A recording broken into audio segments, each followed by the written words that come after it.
പൊന്നാനിയിൽ നിന്ന് കാണാതായ 3 കുട്ടികളെ കർണാടകയിലെ കാർവാറിൽ നിന്ന് കണ്ടെത്തി. കുട്ടികളെ ഉടൻ നാട്ടിലെത്തിക്കും. ഞായറാഴ്ച മുതലാണ് കുട്ടികളെ കാണാതായത്. CV അനുമോദ് വിവരങ്ങളുമായി ചേരുന്നു. അനുമോദ്, ഈ കുട്ടികളെ എവിടെ നിന്നാണ് കണ്ടെത്തിയത്? എന്തൊക്കെയാണ് നമുക്ക് ലഭ്യമാകുന്ന വിവരങ്ങൾ? വൈകുന്നേരം കർണാടകയിലെ കാർവാറിൽ നിന്നാണ് കുട്ടികളെ കണ്ടെത്തിയതെന്നാണ് നമുക്ക് ഏറ്റവും അവസാനമായി ലഭ്യമായ വിവരം. ഞായറാഴ്ച വൈകുന്നേരം മുതൽ ഇവരെ കാണാതായിരുന്നു. ഇവർ നേരത്തെ ബംഗളൂരിലേക്ക് പോകുമെന്ന വിവരം സുഹൃത്തുക്കളുമായിട്ടും അതുപോലെ വീട്ടിലെ പലരുമായിട്ടും പങ്കുവച്ചിരുന്നു. തുടർന്ന് തിങ്കളാഴ്ച രാവിലെയോടെ പോലീസിന്റെ അന്വേഷണം ആരംഭിച്ചു.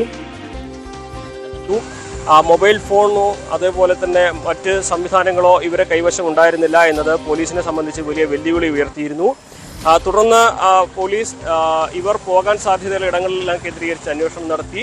ഒടുവിൽ ഇന്ന് വൈകുന്നേരം ഈ കുട്ടികളുടെ രക്ഷിതാക്കളിൽ ഒരാൾക്ക് കാർവാറിൽ നിന്ന് ഒരു ഫോൺ വരികയും അത് അവിടെയുള്ള ഒരു ഓട്ടോക്കാരനായിരുന്നു, ഓട്ടോറിക്ഷ ഡ്രൈവർ ആയിരുന്നു.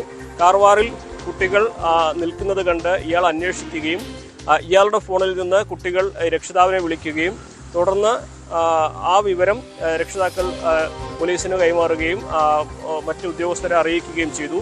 നിലവിൽ അവർ കാർവാറിലാണുള്ളത്. അവരുടെ അടുത്തേക്ക് പോലീസിന്റെ സംഘം, കർണാടക പോലീസിന്റെയും റവന്യൂ പോലീസിന്റെ സംഘം പോയിട്ടുണ്ട്. അവരെ എത്രയും വേഗം നാട്ടിലെത്തിക്കാനുള്ള ശ്രമങ്ങൾ നടക്കുകയാണ്. കുട്ടികൾ സുരക്ഷിതരാണ് എന്നുള്ളതാണ് ഏറ്റവും പ്രധാനപ്പെട്ട ഒരു കാര്യം.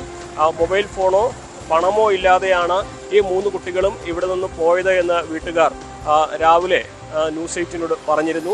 അതുതന്നെയായിരുന്നു ഇതിലെ ഏറ്റവും വലിയ ആശങ്ക. ഇവരെ ബന്ധപ്പെടാൻ ഒരു സാഹചര്യവുമില്ല. ഇവർക്ക് മുന്നോട്ട് പോകുവാൻ സാമ്പത്തികമായിട്ടും ഒന്നും കൈവശമില്ലാത്ത അവസ്ഥ. അതുകൊണ്ട് തന്നെ ഇവരെ കണ്ടെത്തും വരെ വലിയ ആശങ്കയായിരുന്നു നാടൊന്നാകെ ഉണ്ടായിരുന്നത്. അതിനാണ് ഇന്നിപ്പോൾ വൈകുന്നേരത്തോടെ ഒരാശ്വാസമായിരിക്കുന്നത്. കുട്ടികൾ സുരക്ഷിതരാണ്. അവർ എത്രയും വേഗം നാട്ടിലെത്തുമെന്ന ശുഭ വാർത്തയാണ് നമുക്ക് പങ്കുവെക്കാനുള്ളത്. ശരി അനുമോദ്, എന്തായാലും ആശ്വാസകരമായ വാർത്തയാണ്. പൊന്നാനിയിൽ നിന്നും കാണാതായ 3 കുട്ടികളെ കർണാടകയിൽ നിന്നും കണ്ടെത്തിയിരിക്കുന്നു എന്നാണ് CV അനുമോദ് റിപ്പോർട്ട് ചെയ്യുന്നത്.